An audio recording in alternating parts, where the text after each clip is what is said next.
नमस्कार दोस्तों, आज मैं आप सभी को एक ऐसा कांड बताने वाला हूं जिस कांड को सुनकर आप सभी लोगों को बड़ी हैरानी होगी।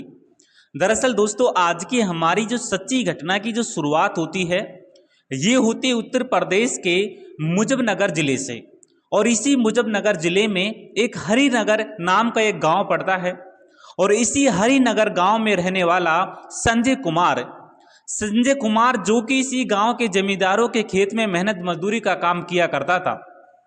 वह दिन रात मेहनत मजदूरी किया करता था और मेहनत मजदूरी करके उसने अच्छा खासा पैसा भी जोड़ लिया था। अब संजय कुमार के परिवार में इसकी धर्म पत्नी होती है जिसका नाम विदा होता है।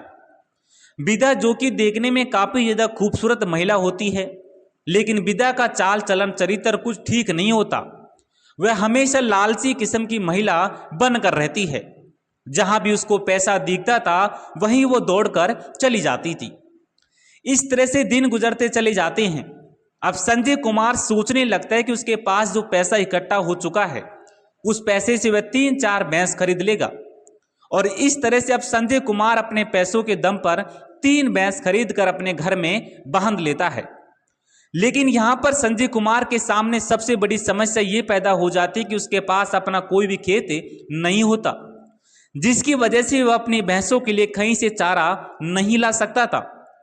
कुछ दिन तो वह ऐसे ही काम चला लेता है, लेकिन कुछ जमींदारों के खेत में जाता था, वहां से चारा काटता और फिर अपने पशुओं को चारा खिला दिया करता था। लेकिन संजय कुमार इस बात को सोचने लग जाता है कि वह आखिरकार कब तक जमींदारों से अपने पशुओं के लिए चारा मांगता रहेगा।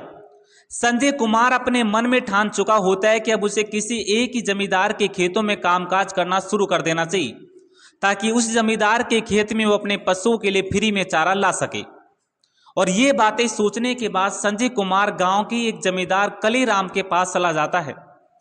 कलीराम इस गांव का सबसे बड़ा जमींदार होता है और लगभग 35 बीघा एकड़ जमीन उसके पास होती है।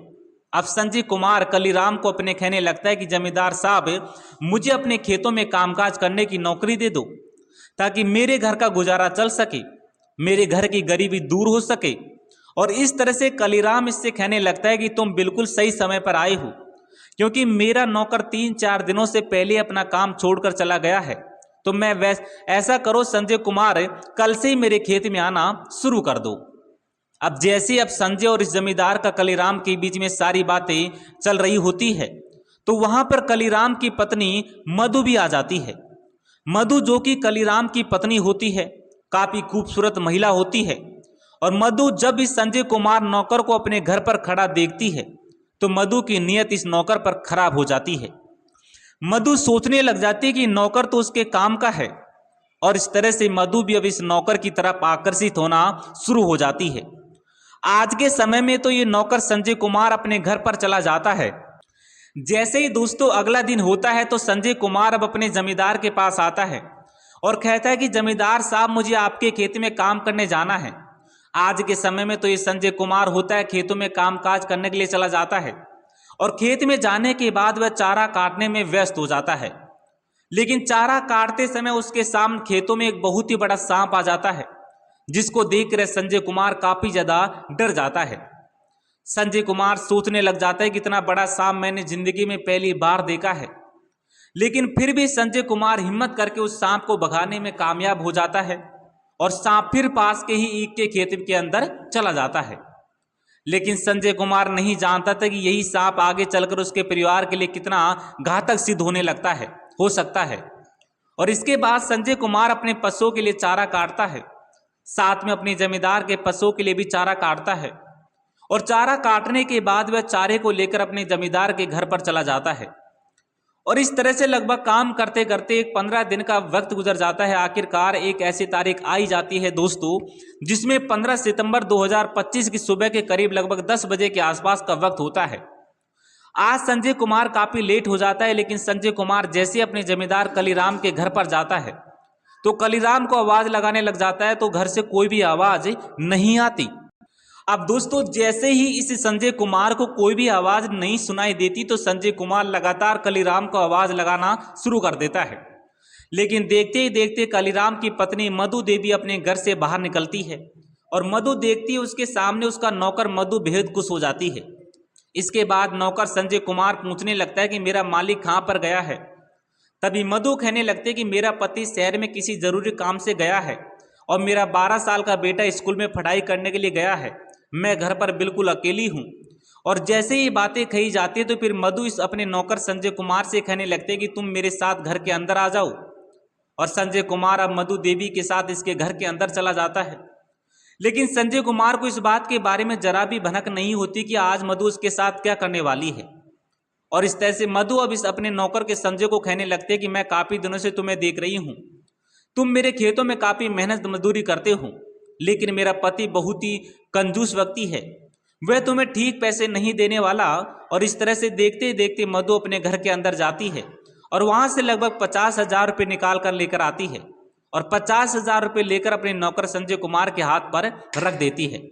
और पैसे देने के बाद मधु अब इस नौकर से कहने लगते कि तुम आज रात मेरे घर पर आ जाना, अगर तुम मेरे घर पर नहीं आए तो फिर इसके बाद तुम्हारी नौकरी छूट जाएगी।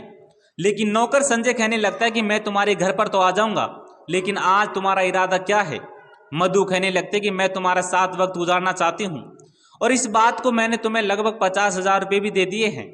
इस तरह से नौकर जब उनका 50,000 रुपये देखते हैं तो इस नौकर संजय की कुमार की भी नीयत इस महिला से मधु देवी पर खराब हो जाती है।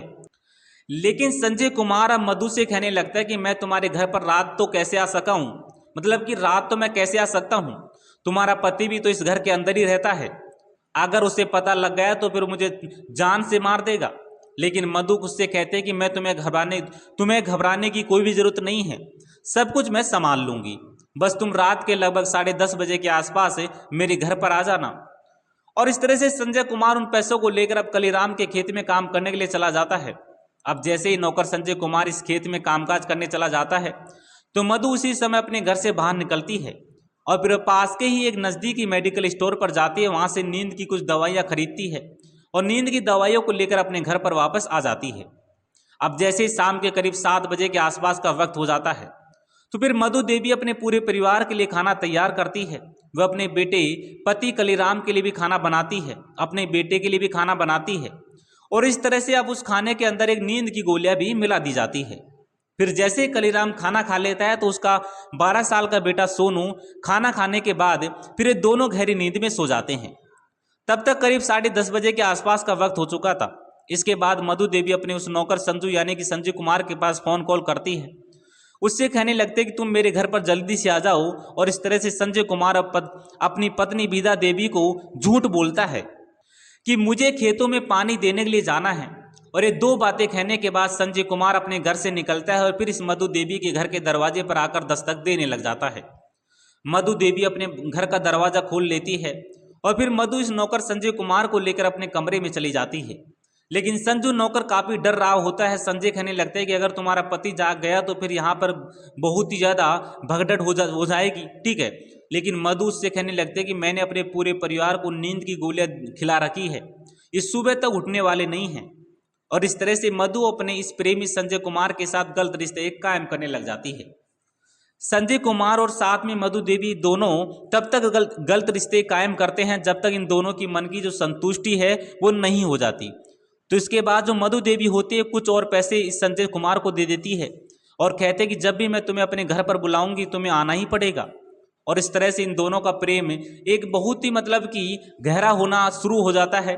2 घंटे का वक्त गुजर जाने के बाद संजय कुमार बड़ी आसानी से इसके घर से चला जाता है और इस तरह से अब जो भी मधु का मन करता वह अपने नौकर को अपने घर पर बुलाती और इसके साथ वक्त गुजार लेती और इस तरीके से दिन गुजरते चले जाते हैं। आखिरकार 5 अक्टूबर 2025 सुबह के करीब 10 बजे के आसपास का वक्त होता है और कलीराम के पास उसके दोस्त का फ़ोन कॉल आता है। वह कलीराम से कहता है कि मुझे तुमसे ज़रूरी काम है और तुम मेरे पास सिर्फ 2 दिनों के लिए आ जाओ। और इस तरह से कलराम अपनी पत्नी मधु को कहने लगता है कि मेरे दोस्त का फ़ोन कॉल आया है और मुझे उसके पास जाना है, उसने मुझे बुलाया है और 2 दिन में मैं घर वापस आ जाऊंगा, तुम अपना भी ख्याल रखना, साथ मेरे बेटी सोनू का भी ख्याल रखना। और इस तरह से मधु बेहद खुश हो जाती है। अब जैसे ही मधु का पति कलीराम अपने दोस्त के पास चला जाता है तो फिर इसके बाद मधु अपने नौकर संजय कुमार के पास फ़ोन कॉल करती है। संजय कुमार से कहती है कि आज रात मेरा पति घर पर नहीं है और ना ही वह कल रात को मेरे पास आएंगे, क्योंकि वो 2 दिन के लिए किसी ज़रूरी काम से बाहर चले गए हैं और हम रात के समय मिलने वाले हैं। इस तरह से जब संजय कुमार को ये बातें कही जाती तो संजय कुमार बहुत ही ज़्यादा खुश हो जाता है, क्योंकि संजय कुमार को पैसे भी दिख रहे थे और दूसरी तरफ उसको मधु भी दिख रही थी। अब दोस्तों, आज भी संजय कुमार अपने इस जमींदार कलीराम के खेत में कामकाज करता है और जैसे शाम का समय हो जाता है तो अपने घर पर आ जाता है। अपनी पत्नी से कहता, मतलब कि अपनी पत्नी के हाथों का बना हुआ खाना खाता है और इसके बाद अपने घर के अंदर जाकर लेट जाता है। लेकिन जैसे ही रात के करीब 10 बजे के आसपास का वक्त हो जाता है तो संजय कुमार अपने घर से अपनी पत्नी के आज के समय भी झूठ बोल देता है और संजय कुमार अपने घर से बाहर आ जाता है और फिर मधु देवी घर के दरवाजे पर आ जाती है। लेकिन आज ये नौकर जैसे ही मधु देवी के घर के दरवाजे पर दस्तक दे रहा होता है तो इनकी एक पड़ोसन जिसका नाम सुंदरी होता है वो इसको इसके घर पर खड़ा हुआ देख लेती है। लेकिन सुंदरी इसको कुछ भी नहीं कहती और फिर इसके बाद मधु दरवाज़ा खोलती है और अपने इस नौकर संजय कुमार को लेकर अपने घर के अंदर चली जाती है। लेकिन मधु की पड़ोसन सुंदरी लगातार इन दोनों पर नज़र रख रही होती है और इसके बाद मधु जैसे अपने इस नौकर संजय कुमार को अपने कमरे के अंदर ले जाती है तो फिर इन दोनों के बीच गलत रिश्ते कायम होने लग जाते हैं। और इस तरह से जब इनका काम खत्म हो जाता है तो आज की रात भी ये संजय कुमार नौकर इसके बाद घर से पैसे लेकर अपने घर वापस चला जाता है।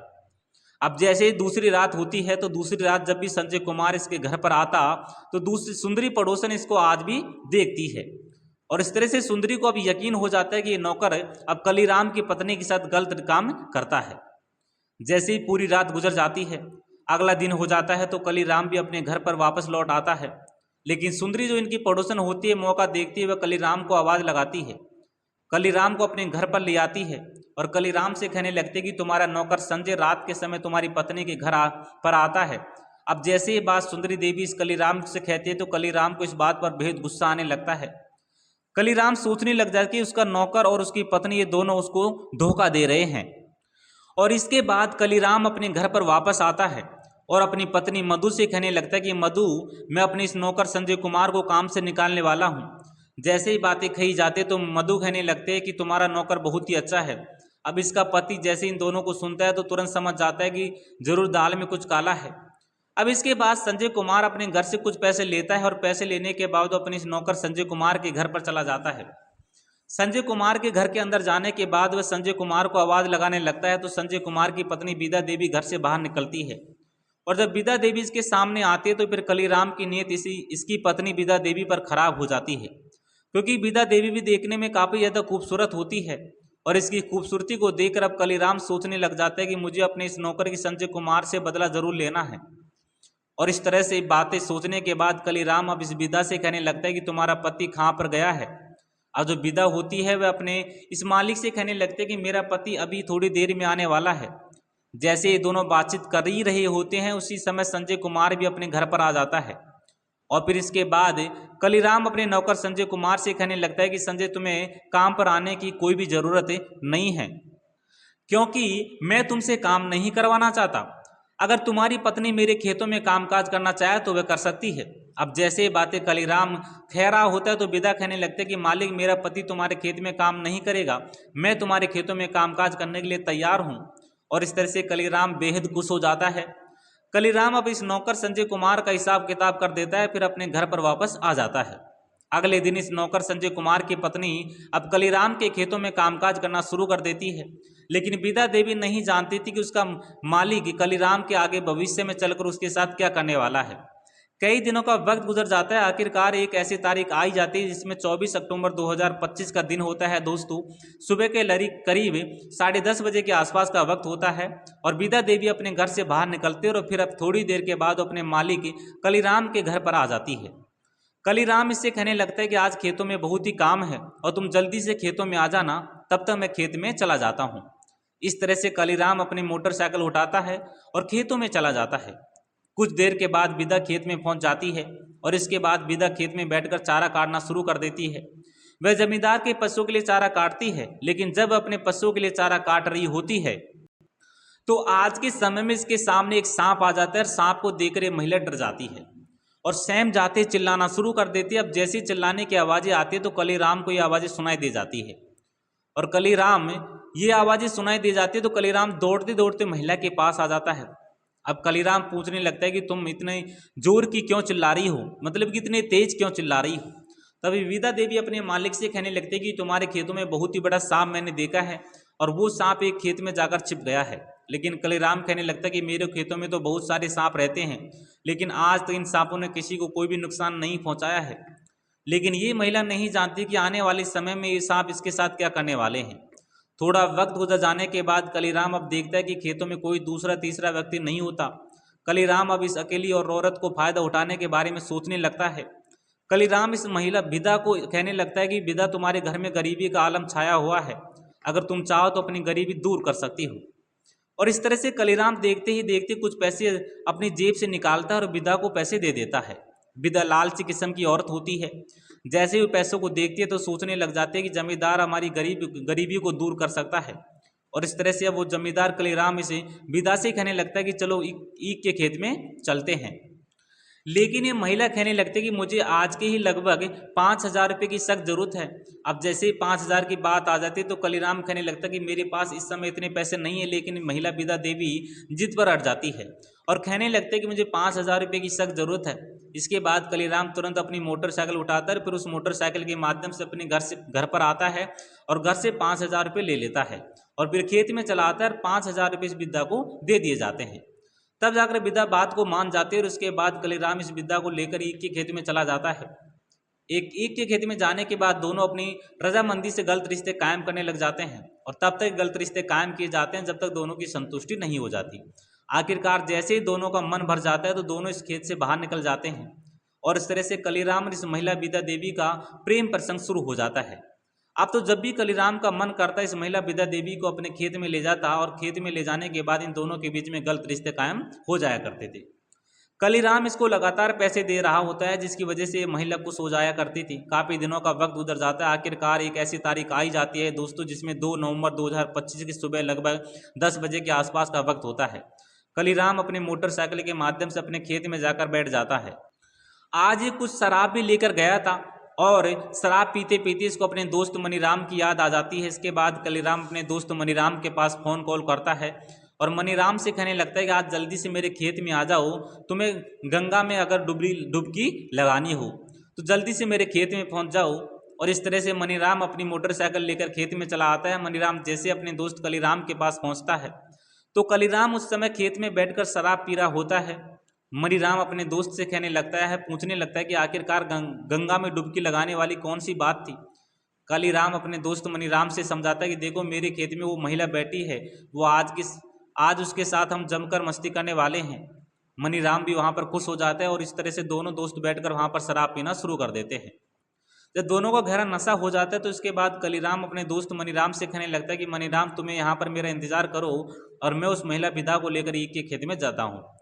कलीराम वहाँ से खड़ा होता है और उसके पास से मतलब पाव भी नशे के कारण डगडगा रहे होते हैं। कलीराम विदा के पास आता है और कहने लगता है कि विदा आज तुम्हें मेरे साथ वक्त गुजारना है, फिर मेरा दोस्त मनीराम भी तुम्हारे पास कलीराम भी आ जाएगा। लेकिन ये औरत विदा देवी कहने लगती है कि तुम्हारे दोस्त मनीराम को मेरे साथ वक्त गुजारना है तो इसके लिए लगभग 5,000 रुपये लगेंगे। कलीराम को काफ़ी नशा होता है। कलीराम कहने लगता है कि तुम पैसों की परवाह मत करो। और दोस्तों उसके बाद विदा इस बात को मान जाती है और इसके बाद कलीराम इस महिला विदा देवी को लेकर पास के ईख के खेत में चला जाता है। दोनों ही अपनी रजामंदी से गलत रिश्ते कायम करने लग जाते हैं। लगभग 1 से 1.5 घंटे का वक्त गुजर जाता है। मनीराम अपने दोस्त कलीराम के आने की बेसब्री से इंतजार कर रहा होता है। लेकिन जैसे 1.5 घंटे का वक्त गुजर जाता है तो मनीराम सोचने लग जाते हैं कि आखिर उसका दोस्त जो है कलीराम वो खेत में बाहर क्यों नहीं निकला है, नहीं तो वो महिला विदा देवी इस ईख के खेत में बाहर निकलती है। अब मनीराम सोचने लगता है कि मुझे चल कर देखना चाहिए आखिर बात क्या है, आखिर माजरा क्या है। इसके बाद मनीराम अपने 4 पाई उठाता है और ईख के खेत के अंदर चला जाता है। इधर उधर ढूंढता लेकिन वहाँ पर उसको कोई भी दिखाई नहीं देता। जैसे 15 से 20 मिनट का वक्त गुजर जाता है तो मनीराम का ध्यान अपने दोस्त और उस महिला विदा पर पड़ जाता है। दोनों के ऊपर कोई भी वस्त्र नहीं होता, कोई भी कपड़ा नहीं होता। दोनों मतलब एक अलग ही हालत में पड़े हुए थे और 4-5 सांप उनकी छातियों पर बैठे हुए थे अगल बगल में। इस नज़ारे को देखकर मनीराम बेहद डर जाता है। मनीराम दोस्त देखकर भागने की कोशिश करता है लेकिन जब तक उसका ध्यान पड़ता तो मनीराम देखते हैं उसका दोस्त मतलब कि वहाँ पर ऐसा पड़ा था जैसे वो मतलब कि उसका सांस छोड़ गया हो। और साथ में उसकी प्रेमिका विदा भी अब ऐसी व्यवस्था में पड़ी होती है क्योंकि दोनों को सांप ने डस लिया था। और इस तरह से मनीराम चिल्लाते हुए चीखते हुए इसी के खेत से बाहर निकलता है और फिर नज़दीकी पुलिस स्टेशन में फ़ोन करता है। करीब 1 घंटे का वक्त गुजर जाने के बाद मौके पर पुलिस पहुंच जाती है और उसके बाद जब मनीराम से पूछा जाता है कि आखिर बात क्या है, तो फिर मनीराम पूरी कहानी को खोलकर सुनाता है। इसके बाद पुलिस ईख के खेत में जाते फिर दोनों को शव बरामद करती है। अब शव बरामद करने के बाद कलीराम और विदा का जो शव होता है पोस्टमार्टम के लिए भेज दिया जाता है और जब डॉक्टर इन दोनों का पोस्टमार्टम करते हैं तो डॉक्टरों के सामने चौंकाने वाली बात सामने आती है। डॉक्टर पुलिस से बताते हैं कि इन दोनों को जो सांप ने काटा है, डॉक्टर साहब पुलिस से कहते हैं कि इस महिला के मतलब कि कुछ प्राइवेट ऐसे पार्ट हैं जहाँ पर इसको काटा है जिसकी वजह से इसकी जो मृत्यु है वो हो गई है, और कलीराम की जो है इसी सांप की काटने की वजह से हुई है।